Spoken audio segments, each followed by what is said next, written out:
Hello student, welcome to our channel. আজকে আমরা দেখো ভয়েস চেঞ্জ নিয়ে আলোচনা করব। ভয়েস চেঞ্জ কী করে আমাদের করতে হয়, আমাদের সমস্ত এক্সামে, আমাদের school level exam, competitive level exam, চাকরি পরীক্ষায় সমস্ত কিছুতেই কিন্তু আমাদের এই ভয়েস চেঞ্জ থেকে আসে। আমরা অনেকগুলো পার্টের মাধ্যমে কিন্তু আমরা এটা দেখে নেব বিভিন্ন টেন্সে কী করে আমরা ভয়েস চেঞ্জ করতে পারি।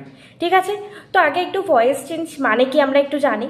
ভয়েস চেঞ্জ যখন আমরা দেখবো একটা ক্রিয়াটা সেখানে সক্রিয় থাকে নাকি। ভয়েস মানেই হচ্ছে একটা ভার্ব, সেই রূপটাকেই কিন্তু আমরা ভয়েস বলে থাকি, তাই তো। তো এই ভয়েসকে আমরা দুটো ভাগে ভাগ করতে পারি, একটা অ্যাক্টিভ ভয়েস আর একটা কি প্যাসিভ ভয়েস। ঠিক আছে, একটুখানি আমরা দেখে নিই অ্যাক্টিভ ভয়েস থেকে প্যাসিভ ভয়েসে আমরা কি করে ট্রান্সফার করতে পারি। তো অ্যাক্টিভ ভয়েসে দেখো এখানে আছে I have written a letter.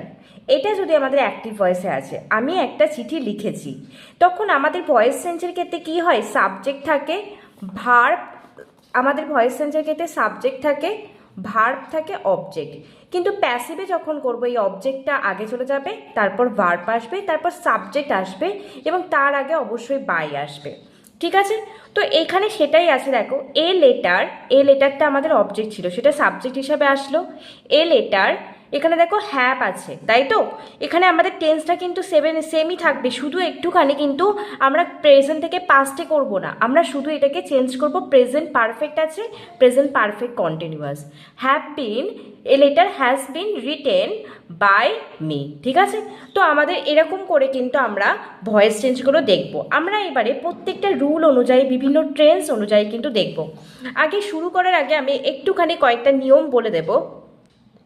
তোমরা দেখো এখানে অক্সিলারি ভার্ব ব্যবহারের নিয়ম, আমরা কোন টেন্সে কি অক্সিলারি ভার্ব ব্যবহার করব সেটা আমরা দেখব। দেখো প্রেজেন্ট ইনডিফিনাইটের ক্ষেত্রে আমরা যে অক্সিলারি ভার্বগুলো ব্যবহার করব সেগুলো হচ্ছে অ্যাম, ইজ, আর। পাস্টের ক্ষেত্রে আমরা কি ব্যবহার করব, ওয়াজ, ওয়ার ব্যবহার করব। ফিউচার ইনডিফিনাইটের ক্ষেত্রে দেখো কি ব্যবহার করব, শ্যাল বি এবং উইল বি। এরপর দেখো প্রেজেন্ট কন্টিনিউয়াসের ক্ষেত্রে আমরা কি ভার্ব ব্যবহার করব, অ্যাম being, is being, are being, এই ভার্বগুলো ব্যবহার করছি। পাস্ট কন্টিনিউয়াসের ক্ষেত্রে কি ব্যবহার করব, ওয়াজ বিং এবং ওয়্যার বিং। ফিউচারের ক্ষেত্রে আমরা কি ব্যবহার করব, ফিউচার কন্টিনিউয়াসের ক্ষেত্রে shall be being, will be being. আর প্রেজেন্ট পারফেক্টের ক্ষেত্রে হ্যাভ বিন এবং হ্যাজ বিন। এছাড়া পাস্ট পারফেক্টের ক্ষেত্রে আমরা কি ব্যবহার করব, হ্যাড বিন। ফিউচার পারফেক্টের ক্ষেত্রে কিন্তু shall, have been, will have been ব্যবহার করব। ঠিক আছে, তো আমাদের এই ভার্বগুলো বিশেষ করে আমাদের কিন্তু যাদের টেন্স জানা আছে তারা কিন্তু ভয়েস চেঞ্জটা খুব ভালো করে পারবে। তার জন্য আমাদের টেন্স কিন্তু আগে জানতে হবে, তারপরে কিন্তু আমরা ভয়েস চেঞ্জ করব। ওকে, তো এবারে আমরা চলে যাব প্রথমে প্রেজেন্ট, আমরা এক একটা টেন্স অনুযায়ী কিন্তু সেগুলো দেখাবো। ঠিক আছে, প্রথমে চলে যাব প্রেজেন্ট ইনডিফিনাইট টেন্সের কি করে আমরা ভয়েস চেঞ্জ করব। তো দেখো দেখো প্রেজেন্ট ইনডিফিনাইটের ক্ষেত্রে কি করে করব। এখানে দেখো আমাদের ভার্বটা তো আমরা জানি অ্যামিসার থাকবে, তার সাথে আমাদের পাস্ট পার্টিসিপেল ফর্ম থাকে। ঠিক আছে, ধরো এখানে অ্যাক্টিভে আছে দে প্লে ক্রিকেট, তারা খেলে ক্রিকেট, তাই তো। এবারে যখন প্যাসিভে যাচ্ছে আমরা কি করব, ক্রিকেটটাকে আগে দিয়ে দেবো, কারণ এটা অবজেক্ট ছিল ক্রিকেট। এখানে আমাদের কি সিম্পল প্রেজেন্ট আছে, তার জন্য আমাদের ভার্ব কি দিলাম, আমরা ইজ দিলাম। তারপর দেখো প্লের কিন্তু আমাদের V3 ফর্ম বা পাস্ট পার্টিসিপেল ফর্মটা কিন্তু আমরা ইউজ করছি, তো সেটা হচ্ছে প্লেড। এবারে হচ্ছে দেখো বাইটা আমরা দেবো, আমরা জানি প্যাসিভে যখন করছি বাই দেবে, এবং দের আমাদের অবজেক্টিভ কেসটা ব্যবহার করতে হয়। দের অবজেক্টিভ কেস কি হয়ে গেল, দেম হয়ে গেল। ঠিক আছে, এইবারে দেখো আমাদের সেকেন্ড আরেকটা সিম্পল প্রেজেন্ট টেন্সেরই দেখাচ্ছি, সি রিডস বুকস, সে বই পড়ে, তাই তো। এখানে আমাদের অবজেক্ট কোনটা, বুকসটা এখানে, তাই তো। তাহলে বুকসটা আমাদের সাবজেক্ট হয়ে যাচ্ছে বুকস, এই বুকসটা প্লুরাল ফর্ম, তার জন্য আমাদের আর বসলো, এবং রেডস আছে এখানে রিড হয়ে গেল, এবং তার সাথে বাই এবং সি যেহেতু আছে তার জন্য আমাদের সি এর অবজেক্টিভ ফর্ম কি হয়ে গেল, হার হয়ে গেল। এটা আমাদের প্রেজেন্ট ইনডিফিনাইট টেন্সের হয়ে গেল। এবারে আমরা চলে যাব প্রেজেন্ট কন্টিনিউয়াসের ক্ষেত্রে কি করে আমরা ভয়েস চেঞ্জ করব। ঠিক আছে, তো প্রেজেন্ট কন্টিনিউয়াসের ক্ষেত্রে আমরা কি করে ভয়েস চেঞ্জ করব, দেখো। তো এখানে আমাদের অ্যাম বিং, ইজ বিং, আর বিংটা ইউজ হবে, কারণ এটা যেহেতু আমাদের প্রেজেন্ট কন্টিনিউয়াস টেন্স। তো এখানে দেখো I am writing a letter, আমি একটা চিঠি লিখছি, এটা আমাদের প্রেজেন্ট কন্টিনিউয়াস। তো এখানে এ লেটারটা আগে চলে গেল। এইবারে আমাদের ভার্ব কি আসবে, ইজ অবশ্যই আসবে, কিন্তু এখানে আইএনজি আছে, তার জন্য আমাদের কিন্তু বিং আনতে হবে। তাহলে কন্টিনিউয়াসের ক্ষেত্রে আমরা কি আনবো, বিআইএনজি, বিং আনছি। ওকে, তো বিং এখানে রাইটিং আছে, তাহলে রাইটিং আমাদের মেন ভার্ব কোনটা, রাইট, এবং তার জন্য আমাদের কিন্তু V3 ফর্ম দিচ্ছি রিটেন, আর বাই মি। ওকে, এইবার আরেকটা দেখো কি আছে, সি ইজ কুকিং কারি, তাহলে সে রান্না করছে কারি। তো কারিটা আমাদের অবজেক্ট, তাই সাবজেক্ট হিসেবে চলে গেল কারি। এখানে ইজ কুকিং আছে, তার জন্য আমরা ইজ ভার্বটাকেই লিখালাম, কারণ এটা সিঙ্গুলারই আছে। কিন্তু কুকিং আছে, কুকিংয়ের আইএনজি থেকে আমরা কি করব, বিং করলাম, বিং, তারপর কুক আছে, কুকড, তারপর তার সাথে আমাদের বাই বসাবো এবং সি এর অবজেক্টিভ ফর্ম কি হয়ে গেল, হার হয়ে গেল। তাহলে আমরা দুটো টেন্স দেখে নিলাম। এবারে আমাদের আরেকটা চলে যাব, প্রেজেন্ট পারফেক্ট টেন্সটা আমরা কিভাবে ভয়েস চেঞ্জ করব, ঠিক আছে? তো দেখো প্রেজেন্ট পারফেক্ট টেন্সের আমরা কি করে করব, আই হ্যাভ টট হার, ঠিক আছে? এখানে হ্যাজ হ্যাভ বিন হয়ে যাবে যখন আমরা প্যাসিভে করব। আই হ্যাভ টট হার, আমি তাকে শেখাচ্ছিলাম, তাই ঠিক আছে? তাহলে এখানে হারটা অবজেক্ট, তাহলে এর সাবজেক্ট ফর্ম কি হয়ে যায়, সি হয়ে যায়। এখানে হ্যাভ আছে, তাহলে কি হয়ে যাবে, হ্যাজ বিন হয়ে যাবে, তাই তো? আর এখানে মনে রাখবে এটা প্রেজেন্ট পারফেক্টে আছে, তাহলে আমরা যখন করব প্রেজেন্ট পারফেক্ট কন্টিনিউয়াসে কিন্তু আমাদের হয়ে যাচ্ছে।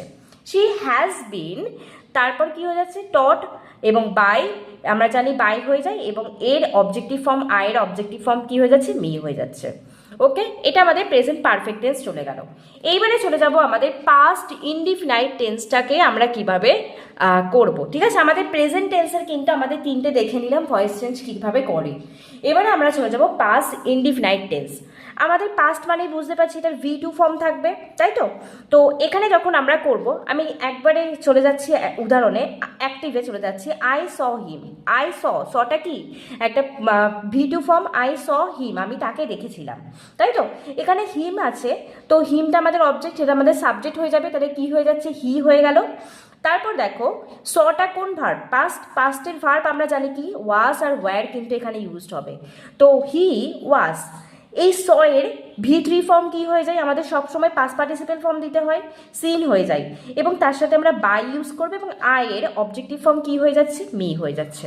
ওকে, এবারে আমাদের চলে যাব পাস্ট ইনডিফিনাইটের আরেকটা উদাহরণ আছে, দে এট রাইস, তারা খেয়েছিল ভাত, ঠিক আছে? এখানে আমাদের রাইসটা অবজেক্ট, তাই আমরা সাবজেক্ট করব রাইস, তারপর এটটা পাস্ট ফর্ম, তাই আমরা কি করলাম, ওয়াজ ইটেন, এবং তার জন্য আমরা বাই দেবো, প্যাসিভে করছি। এই দের কি হবে, দের হচ্ছে আমাদের অবজেক্টিভ ফর্ম কি হয়ে থাকে, দেম হয়ে যায়, ঠিক আছে? এবারে আমাদের চলে যাব পাস্ট কন্টিনিউয়াস টেন্সে।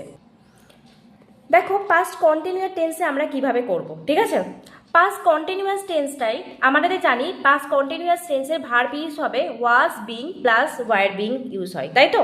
তো এখানে আমাদের একটা উদাহরণ দেখো, হি ওয়াজ লার্নিং ইংলিশ, সে শিখছিল ইংলিশ, তাই তো? এখানে ইংলিশটা আমাদের সাবজেক্ট হিসাবে ইউজ হলো। এখানেও আমরা প্রেজেন্ট কন্টিনিউয়াসে যেমন করেছিলাম এখানেও তাই, ওয়াজ বিং, কিন্তু এই লার্নিং দেবো না, এখানে দেবো লার্নড, এর V3 form, R by him. এবারে দেখো পাস্ট কন্টিনিউয়াস আরেকটা আছে, দে ওয়্যার বাইং বুকস, তাহলে বুকসটা আমাদের কি হয়ে যাচ্ছে, অবজেক্ট, তাই আমাদের বুকসটা সাবজেক্ট হয়ে গেল। এখানে বুকস একটা প্লুরাল ফর্ম, এখানে ওয়্যার বসলো, এবং বাইংয়ের সাথে আইএনজি আছে, তার জন্য আমরা কি দিচ্ছি, বিং দিচ্ছি। শুধু মনে রাখবে আমাদের বিংটা হয় কিন্তু পারফেক্টের ক্ষেত্রে, আর আইএনজিটা হয় আমাদের কন্টিনিউয়াসের ক্ষেত্রে, ঠিক আছে? এটা একটু তোমরা মাথায় রাখবে। তো বুকস ওয়্যার বিং, বাইয়ের আমাদের V3 ফর্ম কি হয়ে যায়, বট, এবং বাই এই দের আমাদের অবজেক্টিভ ফর্ম কি হয়ে যাচ্ছে, দেম হয়ে যাচ্ছে, ঠিক আছে? এবারে আমরা চলে যাব পাস্ট পারফেক্ট টেন্সে। তার স্ট্রাকচারটা কি হবে, past perfect subject had been plus ভার্বের পাস্ট পার্টিসিপেল ফর্ম, তাই তো? এবং তারপরে আমরা তো বাই ইউজ করছি। তো অ্যাক্টিভের ক্ষেত্রে দেখো একটা উদাহরণ আছে, হি হ্যাড সিন S1, তাহলে এখানে S1টা আমাদের অবজেক্ট, তাহলে এখানে আমরা সাবজেক্ট করব S1। এখানে হ্যাড সিন আছে, এটা কি আছে, পারফেক্ট আছে, তাহলে আমরা যখন প্যাসিভে করব তখন পাস্ট পারফেক্ট হয়ে যাবে, এটা একটু মাথায় রাখবে তোমরা, ঠিক আছে? তো কি হয়ে গেল, হ্যাড বিন, এখানে সিন এবং বাই, তার সাথে হি এর অবজেক্টিভ ফর্ম হয়ে গেল হিম। ওকে, এবারে চলে যাব আরেকটা উদাহরণ, আই হ্যাড ফলোড হিম। দেখো এখানে হিমটা আমাদের অবজেক্ট আছে, তাই আমরা কি করব, এটাকে সাবজেক্ট করলাম হি। হ্যাড ফলোড আছে, সেটা আমাদের কি হয়ে যাচ্ছে, হ্যাড ফলোডটা হচ্ছে আমাদের পাস্ট পারফেক্ট, তাই এখানেই হয়ে যাবে হ্যাড বিন ফলোড, আর বাই ইউজ করছি এবং আয়ের অবজেক্টিভ ফর্ম হয়ে যাচ্ছে কিন্তু আমাদের মি। ওকে, এবারে আমাদের চলে যাব future indefinite tense. Future indefinite টেন্সের আমরা কি করে ভয়েস চেঞ্জ করব। তো ফিউচার ইনডিফিনাইটের ক্ষেত্রে দেখো কি হবে, সাবজেক্ট আসবে, শ্যাল বি, উইল বি আসবে এবং ভার্বের পাস্ট পার্টিসিপেল ফর্ম, তারপর ভাই, তারপর সাবজেক্ট, এরকম যেমন আমরা করছি সেই রকম কিন্তু আসবে। উদাহরণ দেখো, তাহলে তোমরা বুঝতে পারবে। I shall kill a tiger, আমি হত্যা করব একটা বাঘকে। এই টাইগারটা সামনে চলে গেল। এখানে দেখো সিম্পল ফিউচার আছে, সেই ফিউচার ইনডিফিনাইট, কিন্তু যখন আমরা ইয়েতে করব তখন কিন্তু আমাদের উইল বি হয়ে যাচ্ছে, উইলের সাথে বি ভার্বটা চলে আসছে। উইল বি কিল্ড, কিলের আমাদের V3 ফর্ম দিচ্ছি এবং বাই মি, আমাদের যে স্ট্রাকচারটা করেছি। এবার আরেকটা উদাহরণ দেখো কি আছে, they will build the building, তাহলে কি হয়ে যাচ্ছে, দ্য বিল্ডিংটা সাবজেক্ট হয়ে গেল, উইল আছে তাহলে উইল বি হয়ে যাবে আমাদের, তাই না? আর বিল্ডের V3 ফর্ম কি, বিল্ড, আর বাই হয়ে যাচ্ছে আমাদের প্যাসিভ হচ্ছে যেহেতু, আর দে অবজেক্টিভ ফর্ম কি হয়ে যাচ্ছে, দেম হয়ে যাচ্ছে। ঠিক আছে, এবারে আমাদের চলে যাব future continuous tense. Future continuous tense আমরা কি করে বুঝবো, ঠিক আছে? ফিউচার কন্টিনিউয়াস টেন্সটা দেখো কি আছে। তো এখানের ক্ষেত্রে আমাদের shall be, being, will be, being কিন্তু ইউজ করব। এখানে প্রথম কোশ্চেনটাই দেখো অ্যাক্টিভে কি আছে, he will be drinking milk, তাহলে মিল্কটা আমাদের ওপরে সামনে চলে যাবে সাবজেক্ট হিসাবে। উইল বি আছে তাহলে উইল বিটাই রেখে দেবো, কিন্তু এখানে ড্রিঙ্কিং আছে তার জন্য আমরা বিং আনবো। বিং ড্রাং, ড্রিঙ্কের আমাদের V3 ফর্ম ড্রাং, আর বাই হি এর অবজেক্টিভ ফর্ম কি হয়ে যাচ্ছে, হিম হয়ে যাচ্ছে। ওকে, এবারে চলে যাবো আরেকটা অ্যাক্টিভের ক্ষেত্রে, I shall be helping them. Them হচ্ছে আমাদের অবজেক্টিভ, ঠিক আছে? তাহলে আমাদের সাবজেক্ট ফর্ম কি হয়ে যাবে, দে হয়ে যাচ্ছে। আর উইল বি, এখানে দে কিন্তু একটা প্লুরাল ফর্ম, তার জন্য শ্যাল হবে না, উইল বি হবে। Will be being helped by me. এবারে আমরা চলে যাব আমাদের লাস্ট যে টেন্সটা, ফিউচার পারফেক্ট টেন্স আমরা কি করে করব, ঠিক আছে? তো ফিউচার পারফেক্ট টেন্সের ক্ষেত্রে আমাদের shall have been, will have been use করি, আমরা জানি BEEN ইউজ করলে কখন, পারফেক্টে, আর BEING ইউজ করব কখন, আমরা কন্টিনিউয়াসে। তো দেখো একটা কি আছে, he will have finish the work, say finish করেছে, ঠিক আছে, তার ওয়ার্কটা ফিনিশ করতে থাকবে তার ওয়ার্কটা। তখন আমরা কি করব, দ্য ওয়ার্কটা আমাদের অবজেক্ট ছিল, এখানে সাবজেক্ট হিসাবে লিখলাম। এখানে উইল হ্যাভ আছে তাহলে কি লিখবো, উইল হ্যাভ বিন, আর ফিনিশটা যেমন আছে লিখবো, এবং হি আছে তার জন্য আমাদের অবজেক্টিভ ফর্ম কি হয়ে যাবে, বাই হিম। ওকে, এবারে দেখো আরেকটা অ্যাক্টিভে কি আছে, I shall have sent a letter, এই লেটারটা আমরা সাবজেক্ট করবো, এ লেটার। উইল হ্যাভ, এখানে শ্যাল হ্যাভ আছে তার জন্য আমাদের কি করব, উইল হ্যাভ বিন করব। পাস্ট শুধুমাত্র ফিউচার পারফেক্ট আছে, আর আমরা যখন প্যাসিভে করব ফিউচার পারফেক্ট কন্টিনিউয়াস করে দেব, ঠিক আছে? তো will have been future perfect tense করে দেব, উইল হ্যাভ বিন, এখানে হচ্ছে সেন্ট আছে, সেন্ট এবং বাই মি। ওকে, তাহলে আমরা কিন্তু আজকে টেন্সের বেসিক যে জিনিসগুলো কিভাবে টেন্স করতে হয় সেগুলো কিন্তু আলোচনা করলাম। তার জন্য কিন্তু তোমরা আমার চ্যানেলটাকে ফলো করতে থাকো। এরপরে কিন্তু আমরা ভয়েস চেঞ্জের ইন্টারোগেটিভ সেন্টেন্স, ইম্পারেটিভ সেন্টেন্সের কীভাবে ভয়েস চেঞ্জ করে আমরা কিন্তু সেটা নিয়ে আলোচনা করব।